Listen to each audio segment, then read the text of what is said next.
said, Pigpen, this here's a rubber duck, and I'm about to put the hammer down.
I see you, Marty.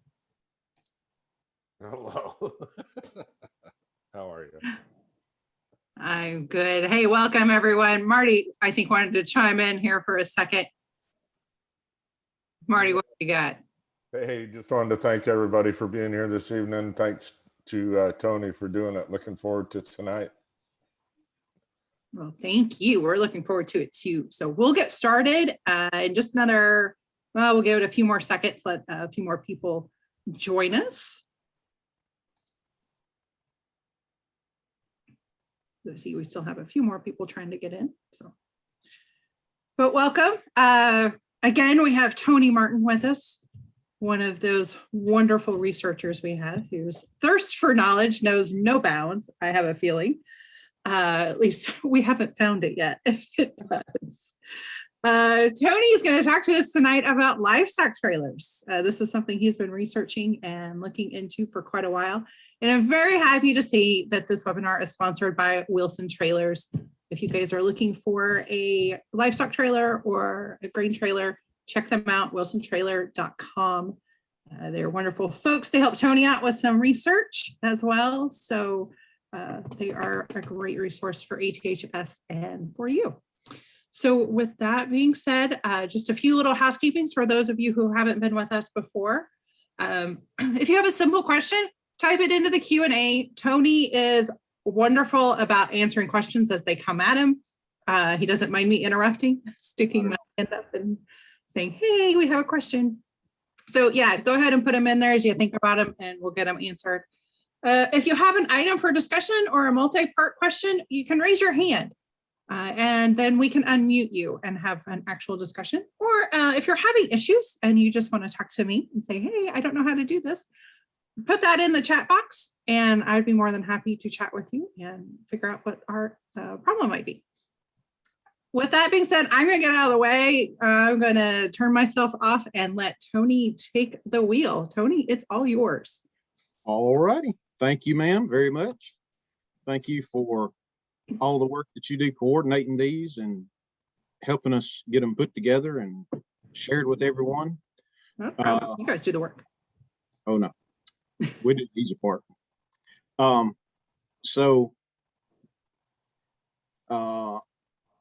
We are going to talk about a subject that I've been around all of my life. The gentleman standing there next to the truck is my dad. He started hauling livestock in 1963. He'd load here in Montgomery with another gentleman. They were running team on the truck, and they were taking feeder calves to Calexico and El Centro, California. That's about 2,400 miles one way. They would unload those at the same chute, load fat cows up, and bring them back to Montgomery to the packing plant. And he did that for quite some time and got out of trucking, or got out of livestock hauling with that gentleman. And in 1969, he bought his own truck, this truck and trailer right here, and started hauling livestock. And that's what he did for many, many, many years. And his friends who hauled livestock and what have you always absorbed their stories and loved listening to him tell about different things that they would do and the excitement they had on the road and what have you. And I was able to do that for several years. He and I ran together hauling cattle from here in Montgomery, feeders to the plain states, feedlots and what have you, and enjoyed that very much. And I thought this would be something that I could certainly do. What really gave me the idea is a couple of friends of mine who are very knowledgeable about trucks, and they would share, we all share pictures, and they would share pictures and say, oh, look at this cattle truck right here. And I'd say, well, actually, that's not a cattle truck. That's a sheep truck. It's a 4-deck sheep trailer. Oh, well, how did you know that? Well, I thought everybody knew that, but apparently not. Apparently, being around them all my life, I might have learned some things that I didn't know I knew. So I put this little program together, and we're going to kind of have an overview of several things. There are lots of different facets to livestock hauling, different animals, different types of hauling that you do. I'm going to try to cover some of those, and we'll look at the different equipment that's used and kind of the history behind it. And so here we go.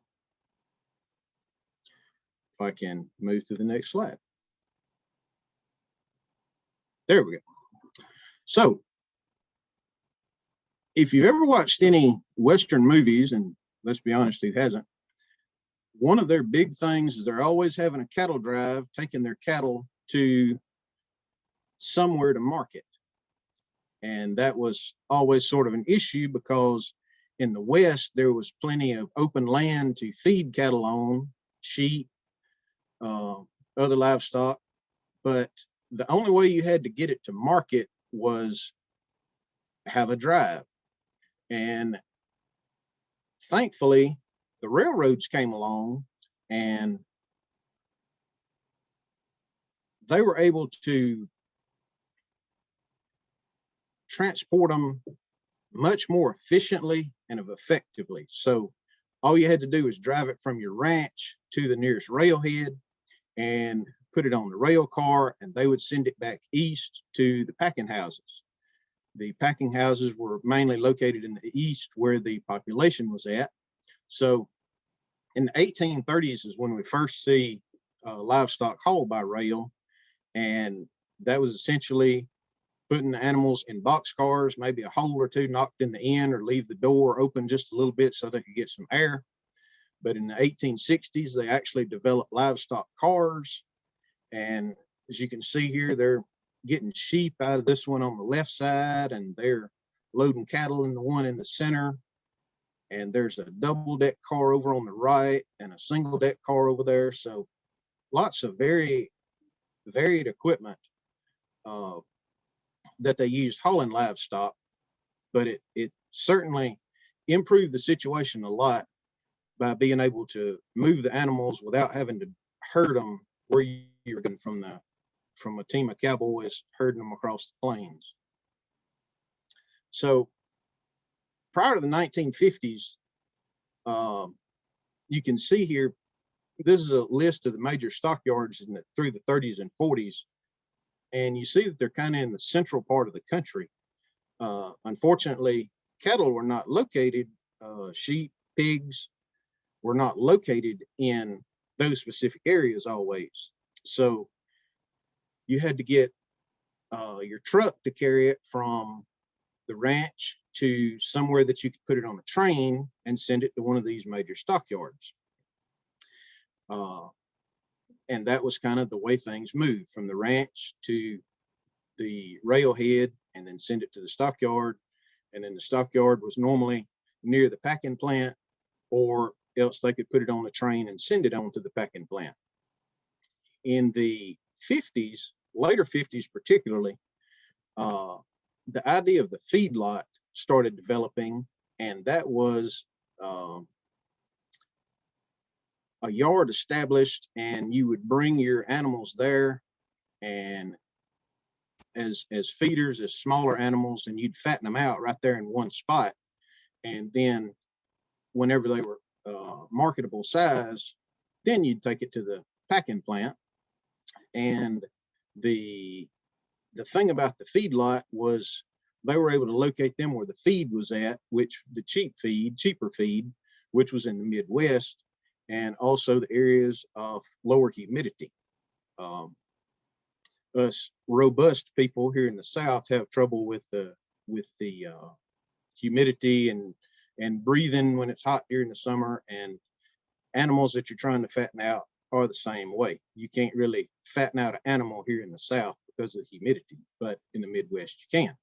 So feedlots started being established in the plain states particularly, and that's where they would take the animals to fatten them out.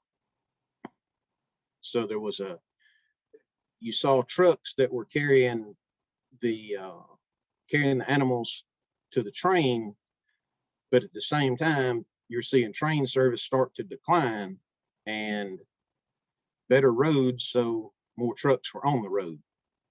And then into the 60s, you saw a improvement in refrigeration, transportation refrigeration especially, and that allowed the feedlots to locate, or excuse me, the packing houses to locate near the feedlots, so there wasn't the transportation involved, and they could actually just transport the meat to the population on the East Coast.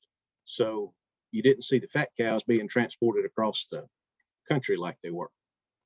So here we've got some different short trucks, straight trucks that were often used to haul from the farm to the stockyard, local stockyard.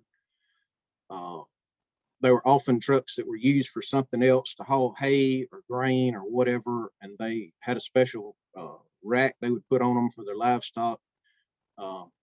Here in the South, the pickup truck with the insert in the back that you could put about 2 cows in, that was very popular. Everybody had one of those. That's how they took their, if you had a small farm, that was how you took your animals to market.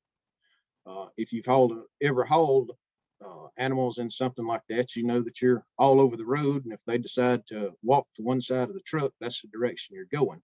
It's quite a handful.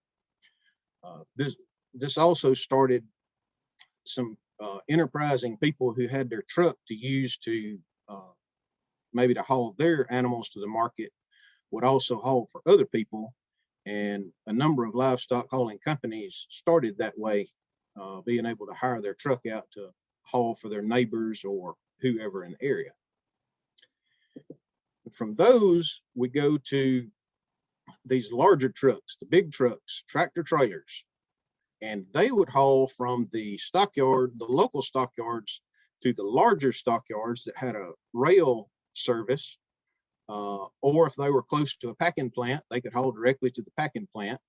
But up through the 50s, you typically saw a single axle tractor, single axle trailer, lots of varied designs on the trailer. As you can see here, this the one in the blue with the blue circle around it is an open top single deck trailer, and the one here with the yellow circle is a double deck that's got a roof on it. So he was able to haul the more wild animals that you didn't have to worry about jumping over the top. And of course, he could put an extra deck in to put smaller calves or sheep or hogs or whatever. And a lot of small trucking companies started this way with, they went from a straight truck to a single axle tractor with a short trailer, and away they went. As the rail transportation of livestock declined, they were transported on the road more. And as I said earlier, if you have hauled an animal in the back of a pickup or the bed of a 1.5-ton truck, you know that it's quite a handful. So different designs to make trailers a little more efficient so you could haul your animals without being all over the road were designed. And this right here was probably one of the breakthrough things in livestock hauling. And around here we know them as a pot. It's called a drop center officially, but you lowered the center of gravity because if you think about it, a cow, it's standing on its feet. That's where its weight is at, but its actual body is 3 feet off the ground. So you're raising that up, and the center of gravity of a load of cattle on a straight deck trailer is pretty high, and that's quite a handful to try to drive. So they came up with a drop center design to lower the center of gravity, and at the same time that provided a more headroom in the center deck here in this area of the pot. You had more headroom for your to put taller animals, and then you put your short ones on the end. We'll get to the particulars on that a little bit later, but the design for this came about in the 1950s. This Wilson here is a 1957, the one on the left. That's one of the first ones they had. And then, of course, there were a number of other manufacturers, and they, as many people as you can possibly name, built livestock trailers at one point or another. So another thing that's important to discuss now that we've got into the drop center trailer era is slat side and punch side. If you notice the trailers on the top, there's a Wilson on the left and a Fruhoff on the right, and those are known as slat side trailers. They had a metal slat that ran the length of the trailer, the length of the compartment, or whatever they needed, and it would be welded or riveted to an upright post. And that was to, of course, leave ventilation room for the animals that were inside, but that also provided strength to support the load because the strength was basically in the sides of the trailer. So in the steel trailer era, the vast majority of trailers were slat side construction. Fruhoff was one of the early manufacturers to start using aluminum. And when they did, they came up with the punch side idea. And that's taking a sheet of aluminum and just punching ventilation holes in it. On this Fruhoff here on the left, behind the bullnose Kenworth, you can see that it's got just numerous oblong holes punched in the side. And while that allowed ventilation for the animals inside, it also created a lot of turbulence, and they were very hard to pull. If you ever pulled an empty livestock trailer in the wind, you know that's quite an experience. And then here on the left, we've got one of the early Wilson punch sides. This is an all aluminum trailer, and their punch side. I hesitate to say that all punch side trailers are aluminum, but I'll say the vast majority of punch side trailers are aluminum. While we're talking about aluminum, we should talk about a very important item that, well, you'll see in everything that we're going to talk about, these are kind of a key part, and that's called the deck plank, or as I commonly know them, a deck board. That's an aluminum piece. In the case of Wilson, it's an extruded piece with a design stamped in it, their logo stamped in it for traction. And these were roughly a foot wide, 2 inches thick or so. And in the early days, they would use actual boards, 2x8s, 2x6s, cut to length, and you would stack them on a rail inside the trailer to create an extra deck. That's great if the animals never used the bathroom while they were inside the trailer. And let's be honest, what cow ever stepped on the back of a trailer that didn't decide that was a great spot to use the bathroom? So they would absorb moisture, and the boards would be very heavy, and they also broke regularly. So the idea of the aluminum deck board was a huge advancement as far as allowing the trailers to be more versatile. And here shortly, we're going to see how they use deck boards in different applications. But as you can see here on the right, there's a rail inside the trailer. That's where your deck board would actually lay to create a deck here. And then if you didn't need that deck, you would take it out, and there was a storage rack out of the way, sometimes up at the top, usually at the top of the trailer. Sometimes they'd put it on the front or various odd locations, but this gentleman here is stowing his deck rails, his deck boards, excuse me, in the storage rack, getting ready to load something else in there.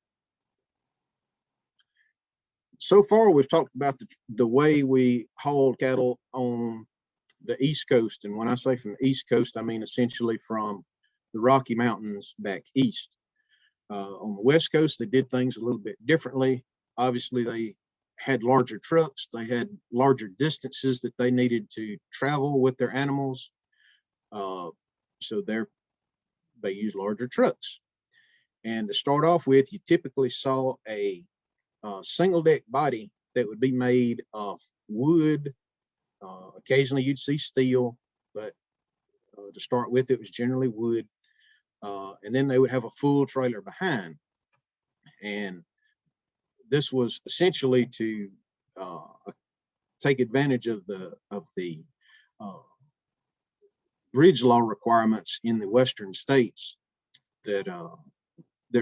so actual truck and full trailer would allow you to haul more weight. It also was more versatile because you could unhook your trailer and get the truck into a tight spot and unload it, then go back and run the cattle from the trailer over onto the truck and take them and unload them. So you could get in tight mountainous areas or near ravines or wherever you needed to go that you couldn't necessarily pull a trailer into. As you can see here, so you didn't have to back your truck up to the gate or the loading chute. They put the doors on the sides of the bodies. This Roscoe Wagner truck here on the left has got the door up toward the front of the truck and the front of the trailer, which was kind of the common location. And as you can see, this is a steel construction body here on the left. That's most likely a Wilson, being a Roscoe Wagner truck. They're from Twin Falls, Idaho, and they were one of the big livestock haulers in the West, hauling sheep, pigs, cattle, whatever, and they're still in operation today. Wagner is a Wilson trailer dealer, and I've actually contacted them for some parts and was shocked at some of the stuff they actually had in stock. So at any rate, the doors on the side, even they still exist today. You see new trailers with the doors on the side, and they're known as California doors because a lot of the chutes still carried over from the 50s when this was required, and that's still the way the yards and the chutes are designed, so they still have them set up that way. From those, another kind of oddity was the dromedary box, and we're usually familiar with seeing these on freight trucks like PIE or Consolidated Freightways, but livestock trucks had them as well. Here on the left, we see that this has got a slat side body, and then he's got a punch side Merit trailer. If you'll take note of all of the very small holes, I think they're 2-inch diameter, but the series of small holes in the Merit trailer, that's a Merit signature. If you ever see a trailer with all uniform size small holes in it, you know that's a Merit. And of course, he's got the side doors in the trailer and the body, and he's got doors on the front and the back of the trailer actually. And then the truck here on the right, that's got either a Freehoff or a Hobbs. They were sister companies, but the oblong uniform punched holes are a Fruhoff or Hobbs signature. But that's these are some dromedary trucks. Hey, Tony, Yes, ma'am. can you go back to the Wagner truck? We had a guy who wanted Yes, to ma'am. know what kind of truck that was pulling the trailer. Right here. Yep. This is a early bullnose Kenworth, and when I say early, probably mid 40s, certainly prior to about 1947. But that is a Kenworth. Thank you. Yes, ma'am. And we're going to see some more Wagner trucks here in just a few minutes because they were a pretty big deal in the West. Another thing that they had on the West Coast that we didn't really have anywhere else were doubles to use for livestock hauling. You typically saw these as sheep trailers with several decks. And you can see here on the left, they're actually using the ramp and the side door to load their sheep in the front. And from the front, you distribute them to various points in the trailer. And then you can see here in this picture on the bottom, they're running them up the same chute, but it's just been inclined to a very steep incline. And they're putting them in the top of the trailer. So they go in the top to be distributed. And if you look here, this trailer, it's a Marriott, obviously, with all the small holes in it. It's got 1, 2, 3 solid panels on the side where there aren't holes at. Well, there's a reason that's solid and not ventilation holes, and that is there will be a deck rail on the inside right here to put deck boards. So since this trailer is hauling sheep, he's got 1, 2, 3, and then the bottom deck makes 4 decks to load sheep on, so he can carry a full load weight wise. The smaller an animal is, the more room it takes. In other words, a larger animal, like a fat cow or something, they're pretty dense. You can condense them in a smaller area, but the smaller animals, smaller calves and sheep particularly, need a lot more floor space for the same amount of weight. So have to use more decks with those. And the truck and full trailer idea didn't go away. They just updated them, and some are still in operation actually. But here on the, we've got most likely a Wilson slat side that's on the K100 at the top. And then we've got the small round holes again. So we know that's a Marriott on the 352 Peterbilt. And then we've got a Freightliner with a Fruhoff or a Hobbs body and trailer. And if you can see the Marriott, its trailer is actually a drop center, and the Fruhoff on the other side is a straight frame. So there are lots of different configurations just depending on what you're intending to haul or what your priorities were when you were picking out a trailer as far as weight, floor space, or whatever. So these are various configurations that they would use on the West Coast for hauling sheep, calves, pigs, whatever. And here we go with another Roscoe Wagner truck. And you couldn't always get a load going both ways of livestock. But if you were taking something to a processing plant, there was a good chance you could get a load of meat from the processing plant going back where you came from. So for a while in the late 50s and through the 60s, some different combinations were tried with mixed reviews, but they would take a refrigerated trailer or a dry van, essentially design, and add ventilation holes to it. And you could put your livestock in there and haul it to the processing plant and unload that. And they would usually steam the body out, the body or the trailer, steam it out, sterilize it, and back up to the dock and load your meat. Or if you weren't loading that, you could go get produce or whatever and go back where you came from.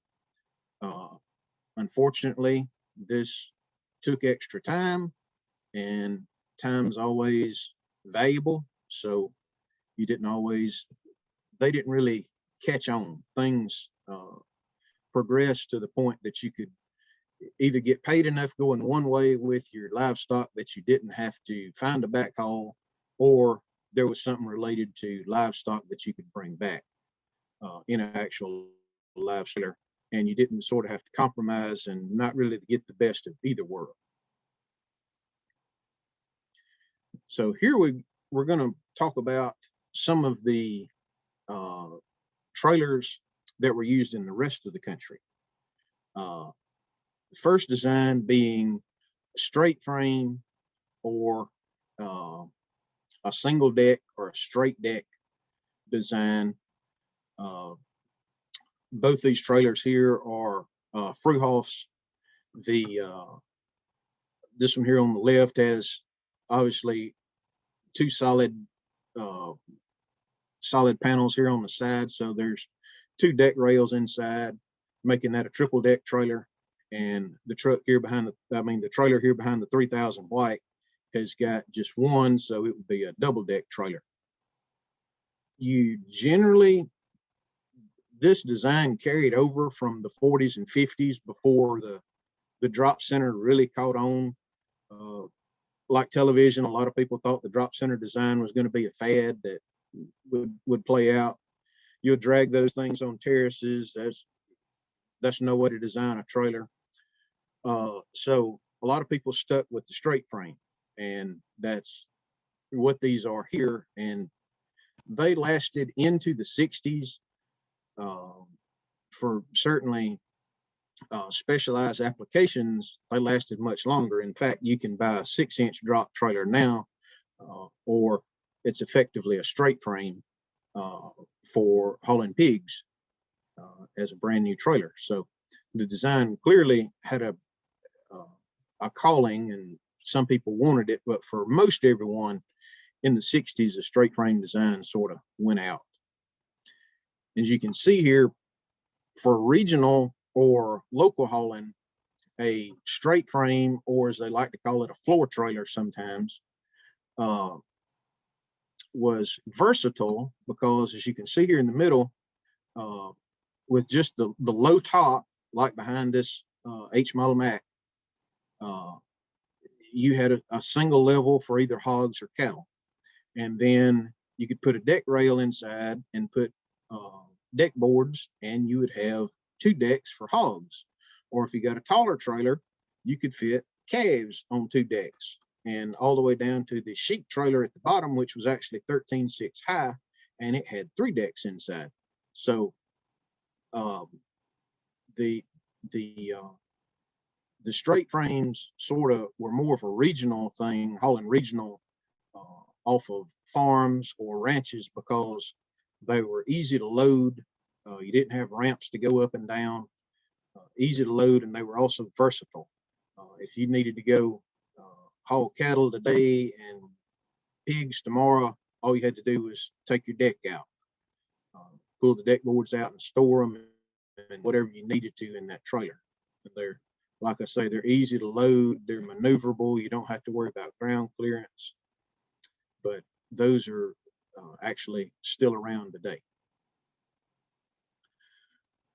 A design that Fruehof and Hobbs sort of tried to get the best of both worlds with, if you will, is the 9-inch drop.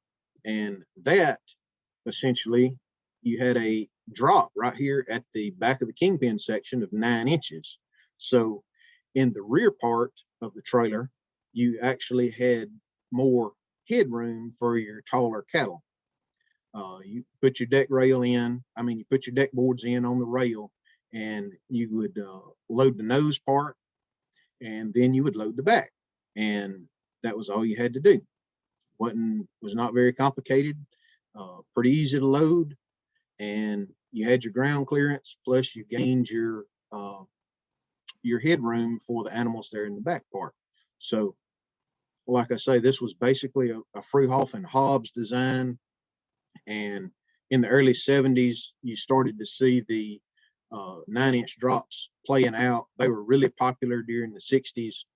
The other thing with a 9-inch drop is you could take your deck boards out and you could load freight inside, watermelons, hay, broom corn, and haul the other way. And it was relatively easy to do that. In fact, this truck here on the right, the gentleman that drove that truck is still alive and was a good friend of my father's.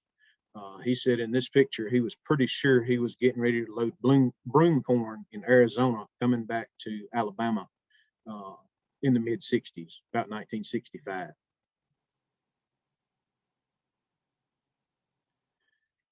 So from the 9-inch drop, we have another design that's not quite a full drop center, and this is a 15-inch drop.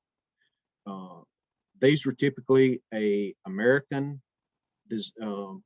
trailer company built these, and then after American, there was Barrett sort of took up a lot of their design, and Barrett made a 15-inch drop for a number of years. With that, you gain ground clearance over a standard drop center. You gained headroom over a straight frame or a 9-inch drop, but you kind of had both things going for you. But at the same time, you didn't really have the benefits of both. So this was kind of a niche market. You didn't really see too many shallow drops or 15-inch drops, but there were some, and they certainly deserve to be mentioned in kind of what you used them for. The big thing was they were easier to load because the ramps inside were at more gentle angles. They weren't as hard to get your animals in and back out of. Hey, Tony. Yes, ma'am. We had Joey said his company ran 56-inch or 56-foot floor trailers until 2006. Many Yes, ma'am. believed and found to be true that floor trailers gave less shrinkage to the cattle because they were climbing and descending ramps. Yes, ma'am. Okay. And that's true. That's another thing that I didn't discuss was shrinkage. That's something that you look at when you're hauling longer distance, especially, or when you're hauling fat cattle. The market where you're picking up the animals at wants to sell the animals based on what they weighed there. The people who are buying them at the destination want to buy them based on what they weigh when they get there. So theoretically, you want to have the least amount of shrinkage as possible between the time you load and you unload. So that's all factored into the type of trailer that you use and how long of a period of time you take between loading and unloading, and how you treat your animals while they're on the truck. Well, I'm glad you said that, because it brings us to the next question we had. Was Tim wanted to know, in long cross-country transports, were the animals fed or, more importantly, watered during the trip? And if so, how? And was maybe the weight loss with market cattle due to stress? Yes, stress was a huge issue with cattle. Particular breeds stress more than others do. If you see a Charolais in your load that you're about to put on your truck, you can pretty well bet he's going to be stressed and lay down somewhere along the way. And when he lays down, he gives up. Charolais is the worst cow in the world that you can haul, in my opinion. But they vaccinate them, medicate them for that, and you, like I say, with the type of trailer, you deal with the shrinkage. On a long distance haul, there's a USDA regulation. It actually dates back to the train era, and it states that if your animal is going to be on the truck or the trailer or your train car, whatever, if it's going to be on there over 24 hours, you have to stop and water it and feed it and rest it, let it walk around on the ground. In the train era, the railroads actually had stations where they would unload the animals, feed them, water them, let them walk around for the given amount of time, and put them back on the train, and send them on. With trucks, there were some rest stops along the way, or it was kind of up to the driver to find where he liked to stop at or find a stockyard where he wanted to unload at. When my dad was hauling to California, they would stop at El Paso, which was roughly halfway between here and Southern California where they were going. And it was a place that was right on the border, and they would unload and let the cows stay on the ground for about 8 hours and let them eat and drink water, walk around. At the same time, they would go eat and sleep and rest up and get back in the truck and continue on their way. But yes, there's actually a law that states if they're on the trailer for over a given amount of time, you have to stop and water them and rest them. But that also is kind of a gray area because it can be waived by the owner of the livestock. They can sign a consent form that they don't want their animals rested, and you don't have to do it. So it's not really something that can be enforced. It's more of a shipper thing. If the shipper wants to do it, that's what he'll do. Good to know. Patrick had a question about the doors on the back. So if you're going to get to this, just tell us and we'll wait. But he said the 164th model of a cattle truck and said there's two different types of doors on the back. Mm-hmm. We're gonna. It's a Fruhoff. Okay. All right. We're sort of going to get to that. I'll make it a point, and if you will please remind me if I don't, whenever we get to the end, if you'll please remind me, I'll go back and talk about it then, because we've got some good pictures of the back of the trailer, and I think I can describe it a little better with a picture to go by. Perfect. And then Joey just had one last question about transporting cattle across state lines. Is cattle used to be unloaded and dipped at some state lines? Do any states still require dipping? Not to my knowledge. Whenever you load, the state veterinarian is supposed to either examine the animals or have some of his representative examine the animals and say that they're safe to transport. And you have to carry that paper with you. And a lot of times you will have to show that to at an ag inspection station or something of that nature. And most of the commercial cattle shippers will provide that paper whenever you load your cattle, saying that they're cleared for transport, they've been vaccinated, and they've been, sprayed for whatever they might possibly need spraying for, and they're good to go. They can be transported anywhere. If you're just loading off of a farm and you don't have that health paper, then they can pretty much do whatever they want to do with you, because they don't want some strange disease coming into their state from, another state from animals that haven't been inspected. So a big thing is the health paper being inspected by the state veterinarian's office before you take off with your animals. All right. Thank you. Yes, ma'am. So this is a 15-inch drop design. And from there, we go to what most of us identify with whenever we say a livestock trailer, and that is the standard drop center, or as I've known them for my entire life, because that's what my father called them and most of his friends, was a pot. And like we said earlier, whenever they introduced these, you got the benefit of having the center deck with more headroom, and the ends with an extra deck as well. So you got, if you had a 40-foot trailer, you had 80 feet of deck space that you could put animals on. And that would cover pretty much everything during the 73 to 80 days gross weight. This one here is from Wilson, and we got an ad here for an American. That was another very popular brand during the 60s and 70s. As you can see, this is a slat side trailer. This American is a slat side trailer that's all aluminum, and it's left natural aluminum. This Wilson here on the left has some aluminum parts, which are silver, and it has some steel parts, which are painted white. And that's generally a pretty good way to identify on a Wilson if it's a steel trailer or an aluminum trailer. Not always, but most of the time. If it's painted, it's steel, and if it's natural aluminum, or if anything on it's silver, it's an aluminum trailer. By about 1970, all aluminum construction was pretty much the norm. They went into it gradually. They had steel trailers with wooden floors.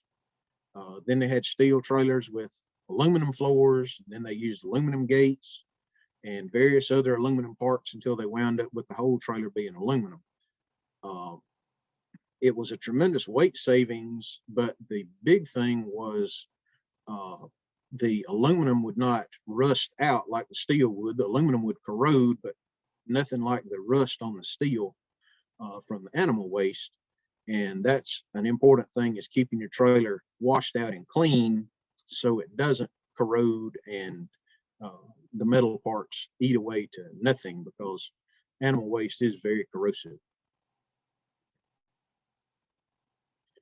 So on the inside of these trailers,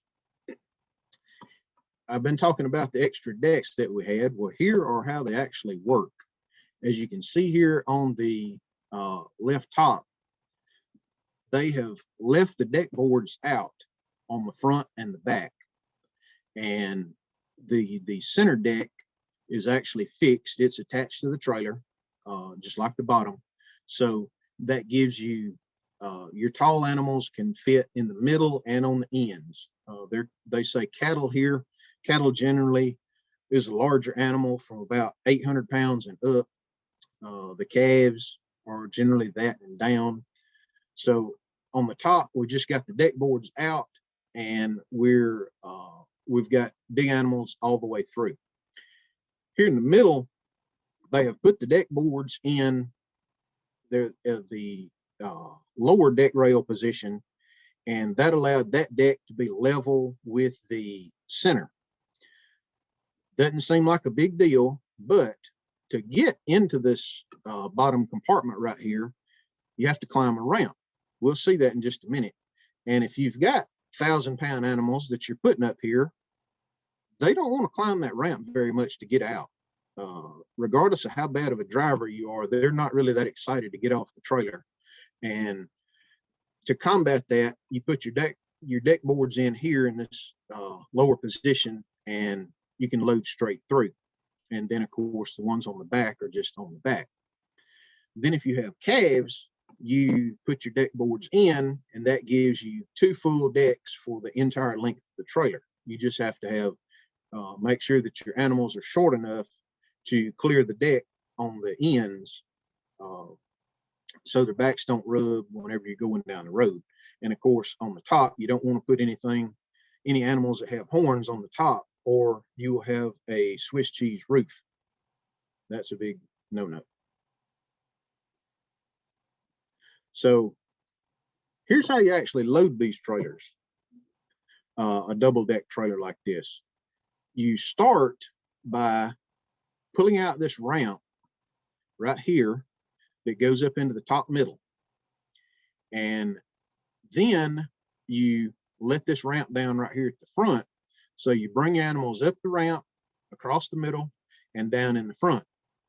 And of course, with you putting your deck boards in here, like the second example on the other page, then you can just bring them straight through. You don't have to bring them down in here and mess with this ramp right here.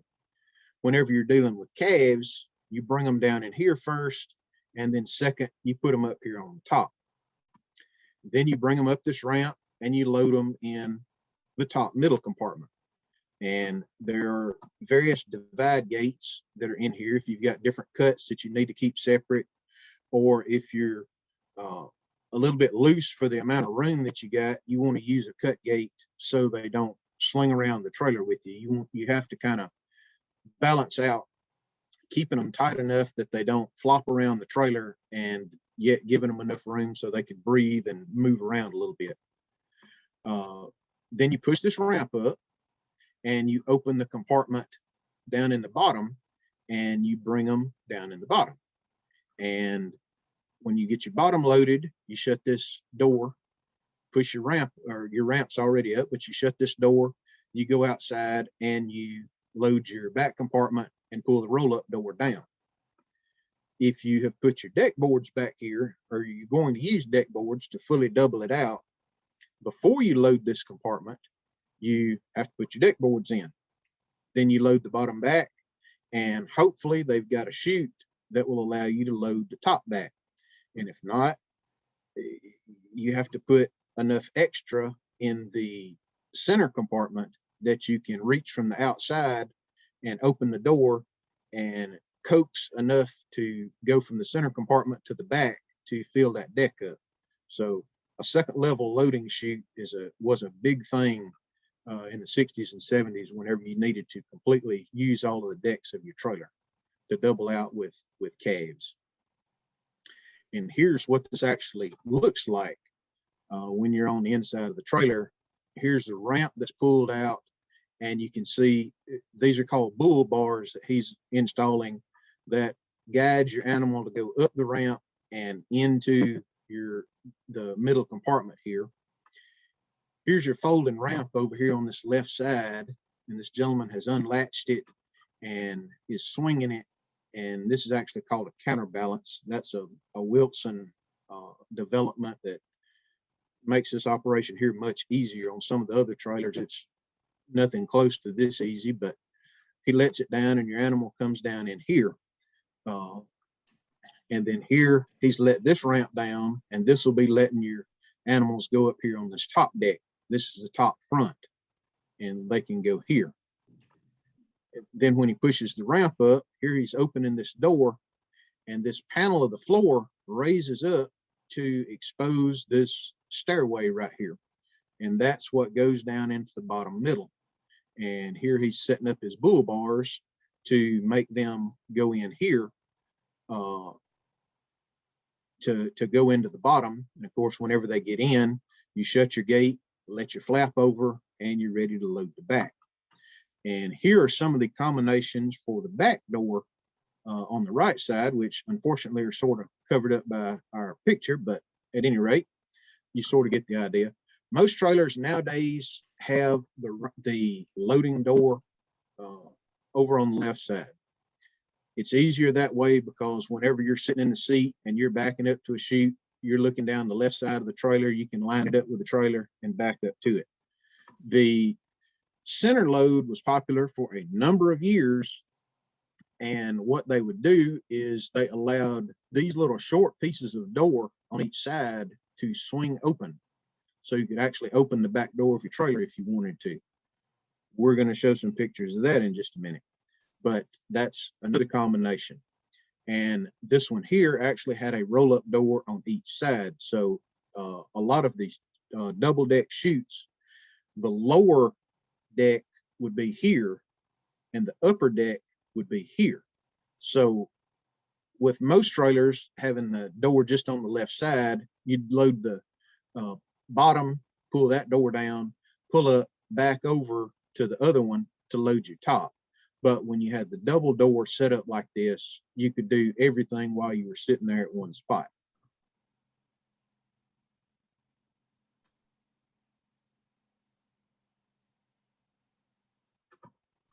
Hey, Tony, we do have questions coming in, and I have a few people who have their hands up. So I'll let you continue on. I know you have a little more content to cover, and then I promise we'll get to as many questions as we can at the end. All righty. So as trailer length increased, as I stated, putting cows, pigs, whatever, here on the back deck, the top part, was a problem. That was a problem for years. So in the 70s, when trailers increased to a whopping 45 feet or sometimes 46 feet, there was plenty of floor space, and they came up with the idea called the dog house, or as we call them, a jailhouse. The top deck on the back was hinged down the middle, and you would right here, and you would fold this outside portion up on the left side, and that created a compartment half the width of the trailer and the length of the back. So you could put your animals in here half the number that you would normally put on the whole part, and you didn't have to fool with loading this top part right here. You didn't have to swap over to another chute. You didn't have to try to fish this door open on the inside and coax some animals to hop up in here. You just left this standing up and you put half the number of animals in there and away you went. And if you actually needed the space, then you would let this down and you had a floor up here that you could load, but you still could fold it up and access your ramp on the left side to load the top deck and the front part of your trailer with that. But today, that's pretty much the accepted standard. I'm not even sure that you can get a drop center trailer without a doghouse in it now. It's been that way for many years. Like I say, when trailers started growing during the 70s, this was something that they came up with, and it was a very good thing to have.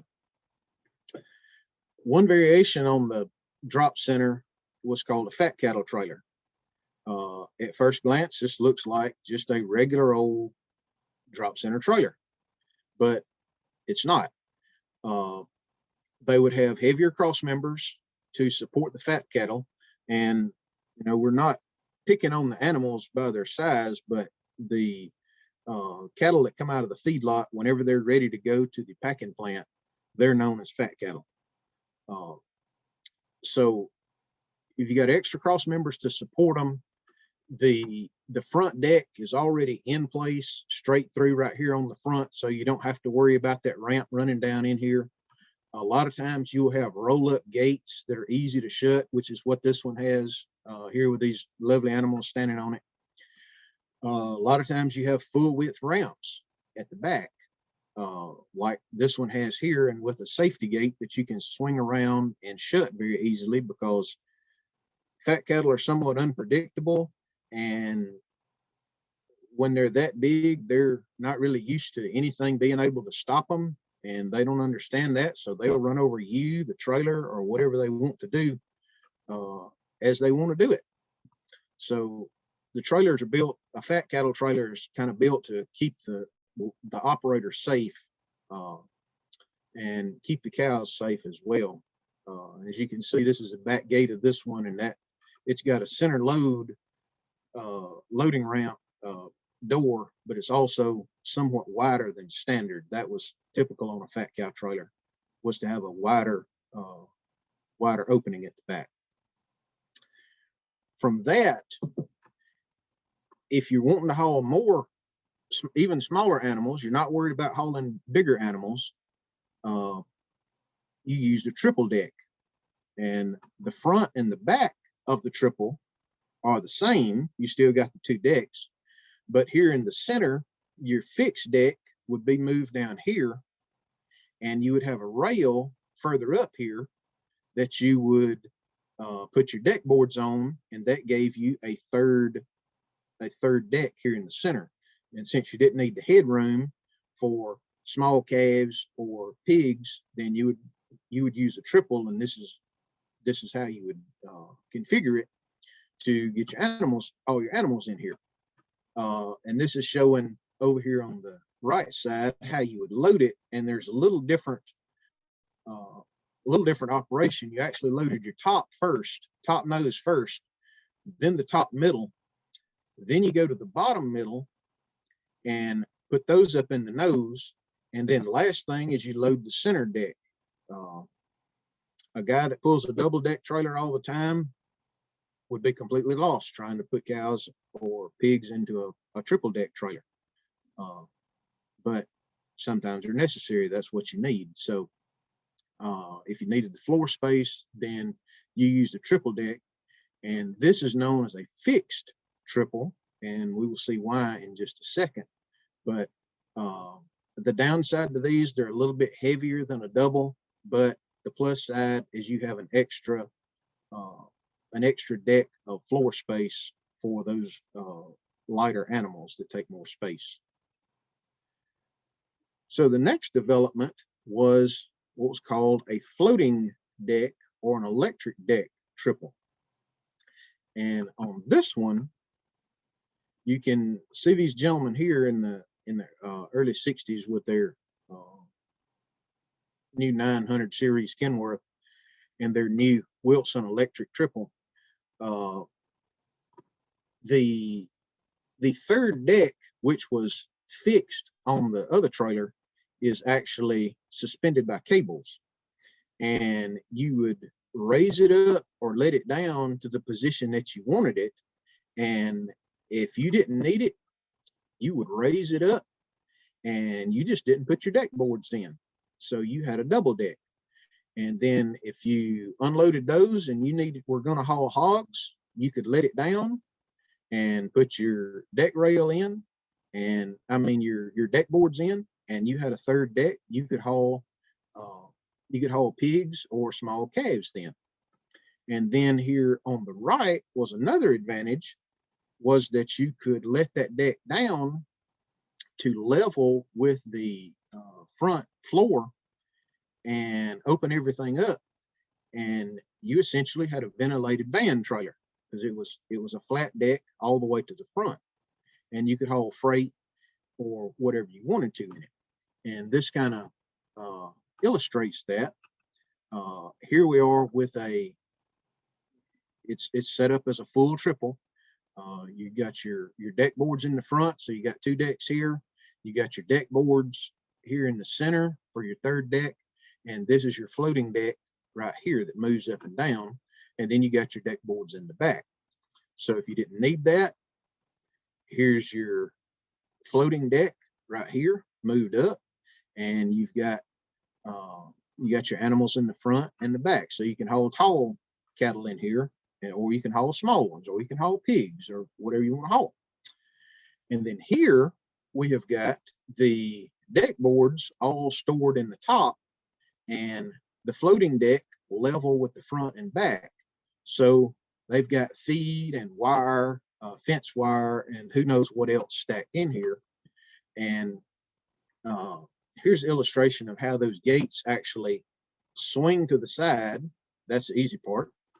And then you and several friends would hinge them up to the roof to get them completely out of the way. Different manufacturers had different designs on that, but this is the way Wilson did it. They were kind of the most prevalent one in building triple deck trailers. They held up the best. They were the easiest to operate, and that was how they did it. So they were you could do more things with a floating deck triple, but they were also heavier than the standard triple deck.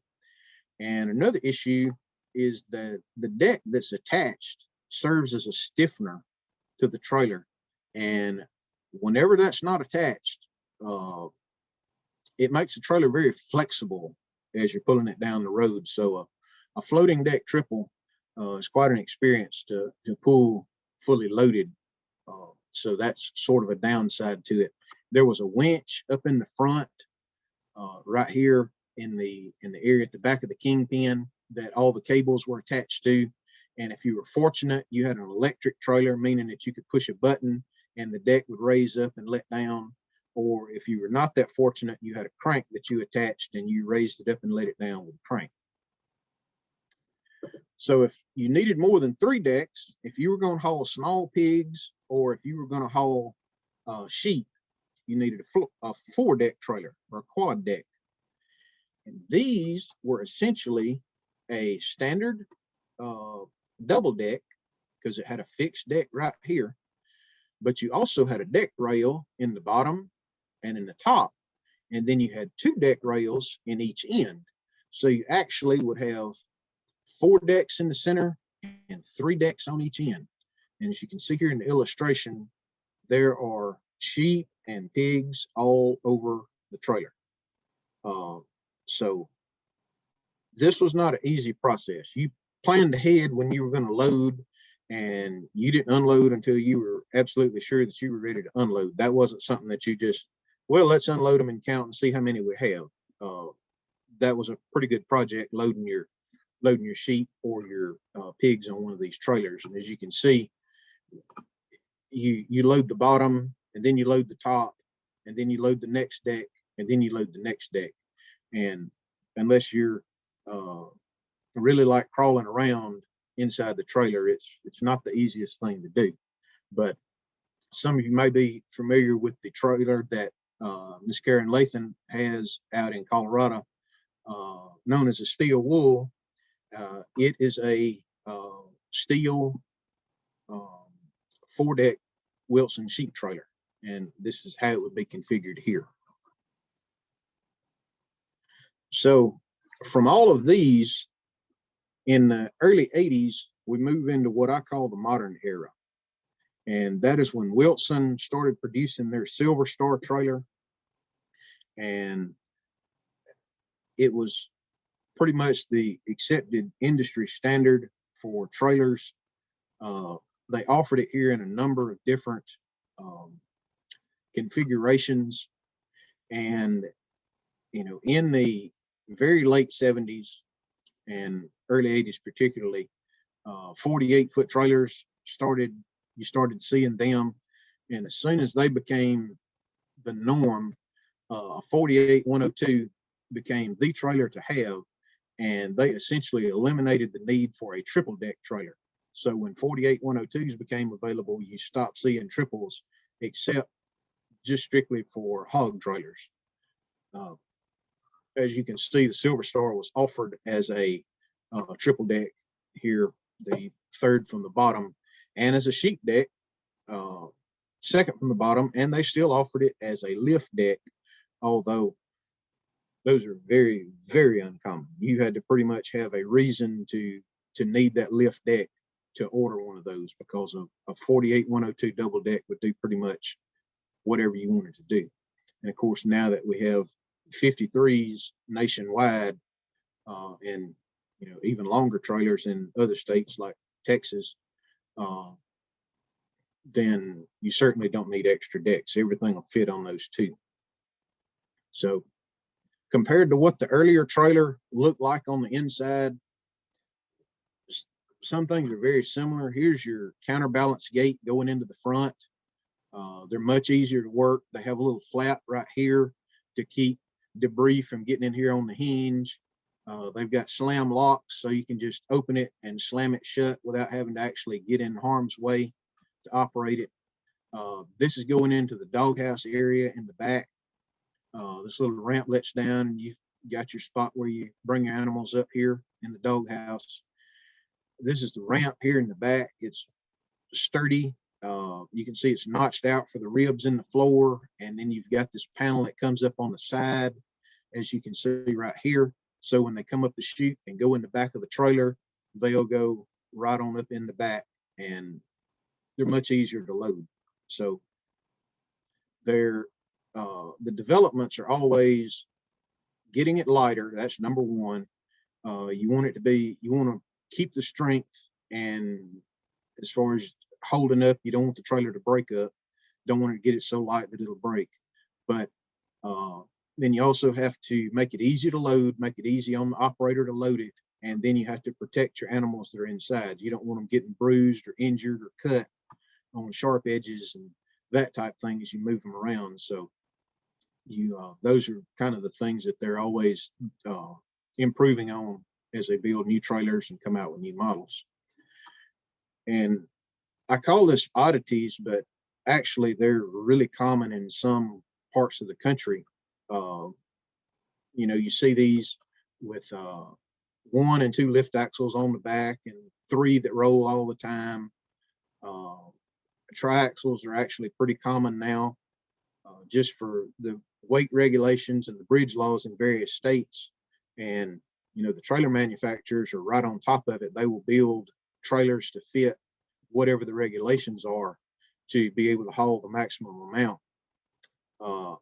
And then here on the right, this is a fat cow model, and as you can see, the whole back end opens up, so you can easily unload or load. Primarily unload whenever you get where you're going, because you don't want anything standing between the 1,200 pound cattle and the outside. So it opens up. And then here on the bottom, you can see this is a hog trailer, but it's actually a 6-inch drop. And these are still current models that they're building today. but they're primarily geared towards hauling hogs now as opposed to livestock as in the past. And one thing that I forgot to mention whenever we were talking about the triple decks earlier is that you can always spot a triple deck because the bottom edge of the trailer here will drop down well below the center of the axle. On most of your standard drop center trailers, the bottom of the trailer is about the center of the axle, but on a triple, it's 5 to 6 inches lower because they needed the extra room for the third deck. So that's kind of a spotting feature for a triple deck from the outside. And I only have one more slide, and I will wait on it if you would like, and we can cover some questions, comments.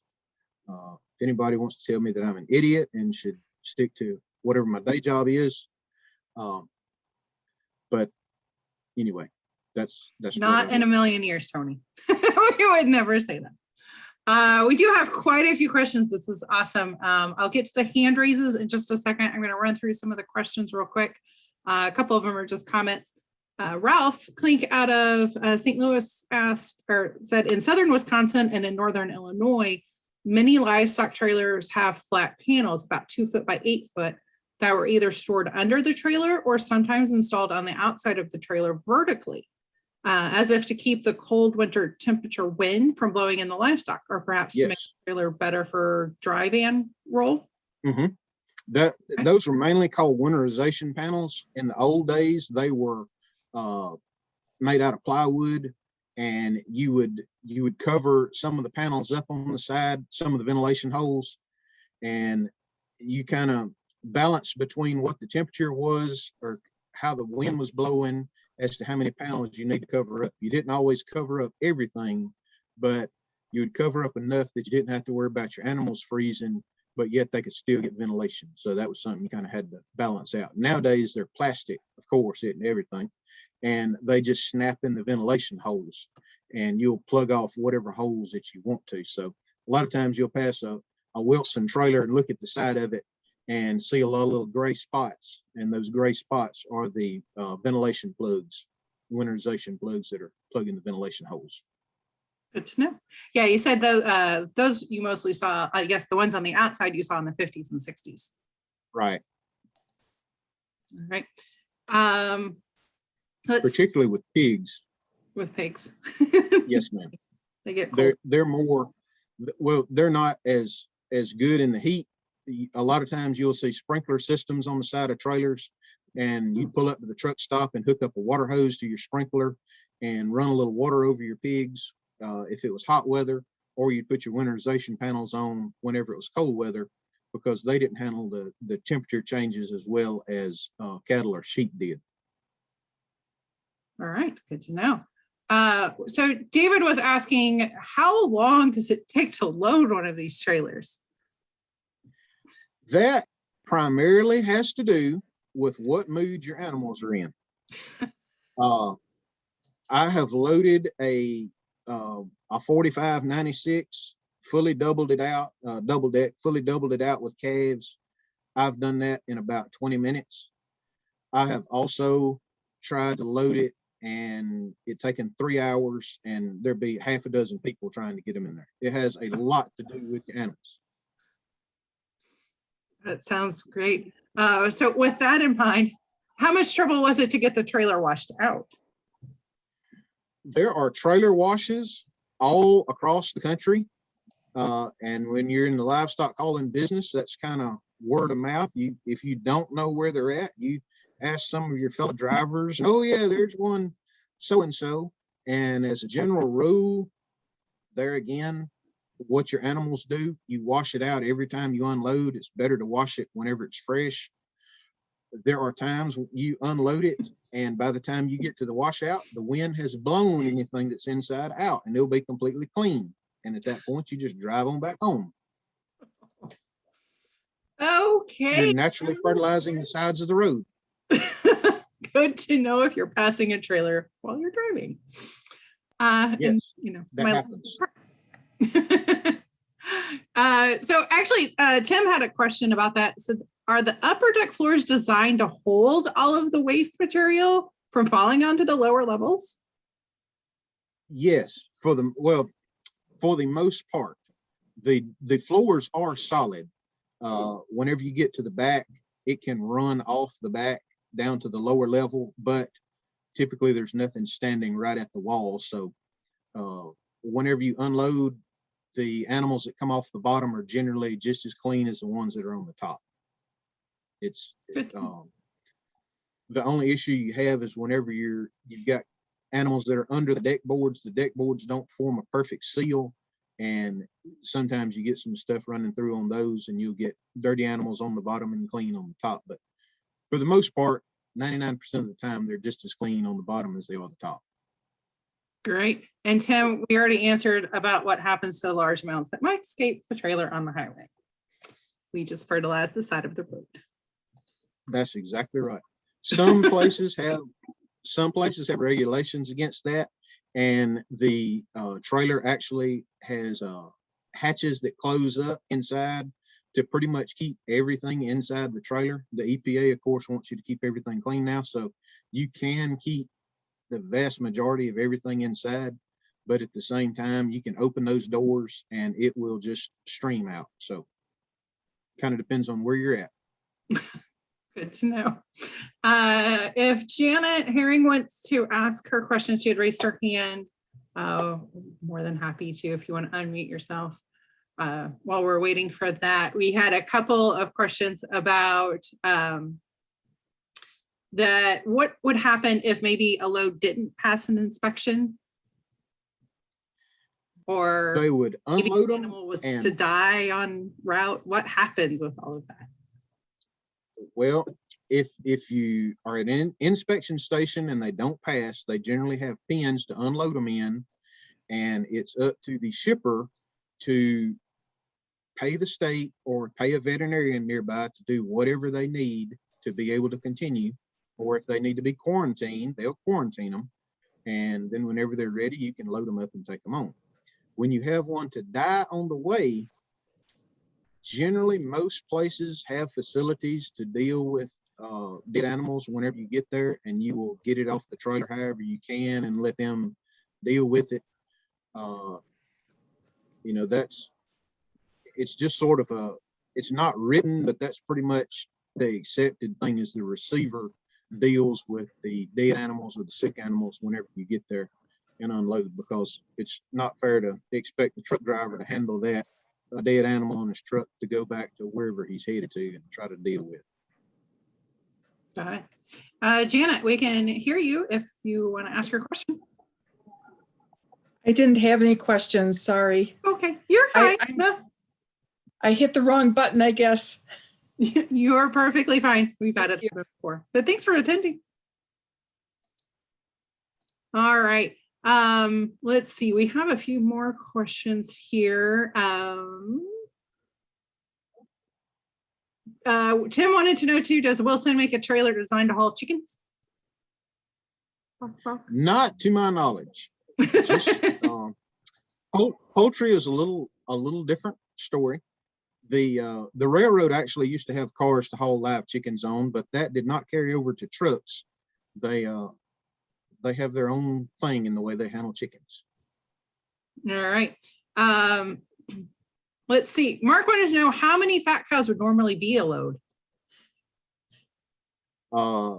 Typically, you want to put, well, in the 80,000 pound days, you figure a load is basically 50,000 pounds. You want your lightweight to be something remotely close to 30,000. So you'll put 50,000 pounds on.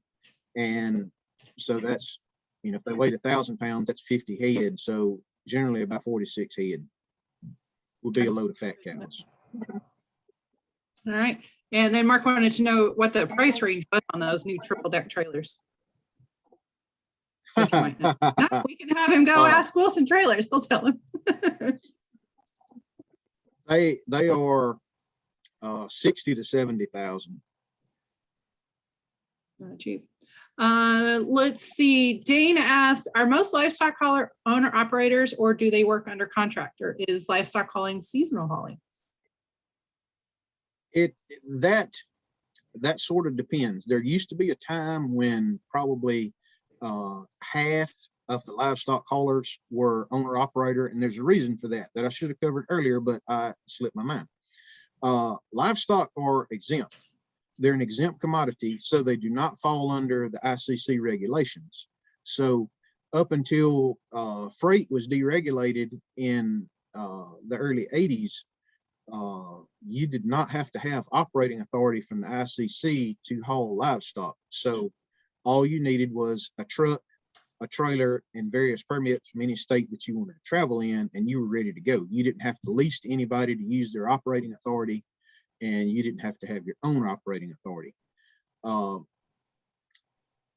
The seasonal aspect has a lot to do with where you're at and what branch of the market that you're dealing with. Here in the South, pretty much all of our feeder calves go to the plains. They come off in the spring and the fall. The summer isn't slow, but it's slower. And then the winter kind of tapers off because the stockyards are generally closed 2 weeks at the end of the year. But otherwise, many times Daddy would be gone on Christmas because he would load on Christmas Eve with whatever they had in the stockyard, taking it west to Kansas or Colorado, because nobody else wanted to go, and he didn't have any kids at the time, so he would take that. But they're busy right on through Christmas here. All right.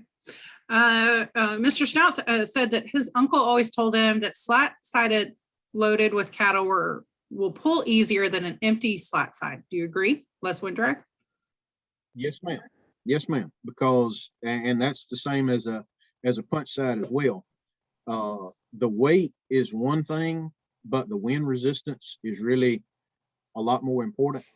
And if you don't have anything in the trailer, it kind of acts as a parachute, and the holes or the ventilation on a slat side trailer or the holes in the side of a punch side are designed to scoop wind inside. And if you've got animals in there, it keeps them cooled off, but it also kind of blocks the wind out. And if you're empty, it's still scooping the same wind in, but it's just catching in the trailer, and it makes it very hard to pull. Yeah, I think about that. Oh. Joey asked, were there certain brands of trailers more popular in the past nationwide, or were trailer brands regional? It had a lot to do with the type dealer that you had in the area. Here in the South, the nearest Wilson dealer, to my knowledge, was in Nashville. So you saw a lot of Hobbs and Fruhoff because the Fruhoff had dealers everywhere. Had more to do with that than the people preferring that particular brand of trailer. But some shippers want you to use a certain type trailer. They have in their mind that it's less stressful or it's easier on the cattle. Some truckers have their own preference on brand, and then the other thing you factor in is that of course equates to being regional. And then the other thing that you factor in is the dealer support group that you have. And for a long time, Wilson was mainly a Western trailer, and they eventually made it on to the South and the East. And of course, when Fruhoff stopped building trailers in the mid-70s, then that pretty much opened up that market, and Wilson and others were able to step in and take that market share. Sounds good. All right. Well, we're running a little short on time, so if you want to finish off, and then we have just some kudos. Yes, ma'am. I just have one other. This is my favorite livestock truck right here. My dad bought this truck new in 1973, and this is a 1973 Hobbs that's hooked to it here on the left side. That picture was taken in April 1974. Hobbs would paint their trailers red, blue, or white through the years, even though they were aluminum, to kind of spruce them up. And he bought this red trailer, and that's what he had for a number of years. Unfortunately, it's passed on to different hands and has been scrapped now. But in its place, I've got a 1976 Wilson electric triple, and that's April 2020. That's our picture for the national convention. And so 90% of that truck's life, it has hauled livestock, hauled cattle.